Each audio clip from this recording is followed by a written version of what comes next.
So we're going to take a second and we're going to talk. At least I don't know about you, but when I talk to people, I like to see their faces. So let's just turn the lights up just a little bit, and we get a look at you motherfuckers all the way back there.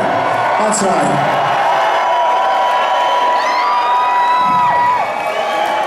So I want to take a second and talk about Motley Crue and our history and how we actually all got here tonight, how you guys got here and how we got here.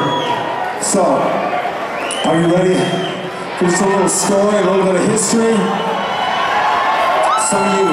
Some of you guys came on late around Dr. Feelgood or Girls, Girls, Girls, but this story begins a long time ago.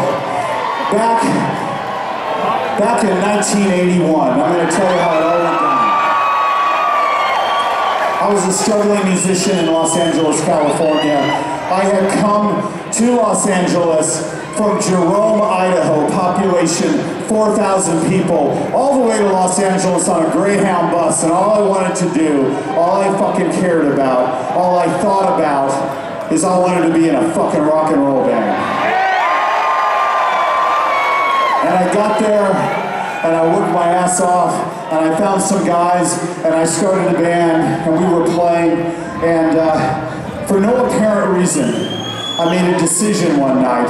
I don't know why I did it, but it impacted my life and everybody in this room's life, because it started a fucking journey that we didn't know was about to happen. And I fucking looked at the guys in that band, and I said, I'm sorry guys, I don't know why, but I quit.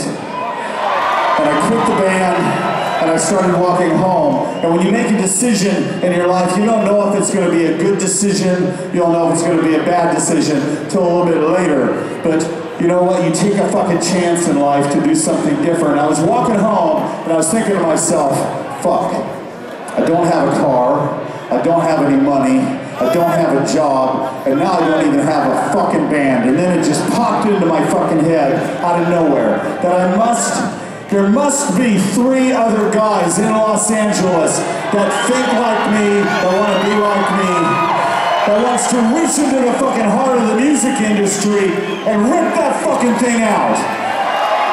I didn't know where they were, I didn't know if they even existed, I didn't know their names, I didn't know what the future was going to hold, and for no apparent reason, on a Thursday fucking night, I hitched a ride to Hollywood, California, to Santa Monica Boulevard, to a club called the Starwood. And I walked through the fucking door that night, and there he was.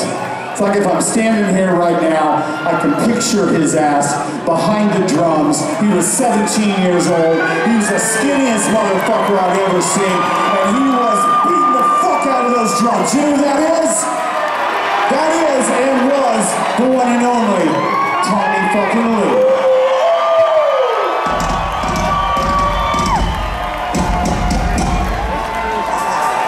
So, Tommy was in a band, I wasn't in a band, and I thought to myself, that motherfucker and me, we need to talk.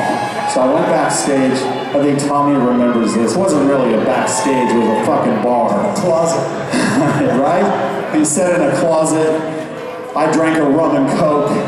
He had 2 beers, and his band, they were fucking looking at me, and they were thinking, I know that motherfucker with the weird hair is trying to steal our fucking drummer, and you know what? I fucking was.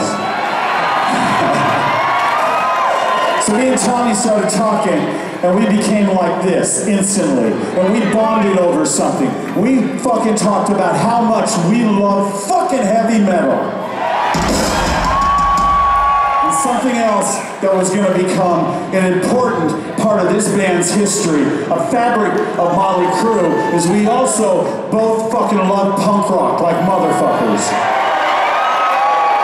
And then there was this. We loved the bands that came out of the 70s, like fucking Aerosmith, and Black Sabbath, and Queen, and David Bowie, and as a matter of fact, a sick motherfucker named Alice Cooper.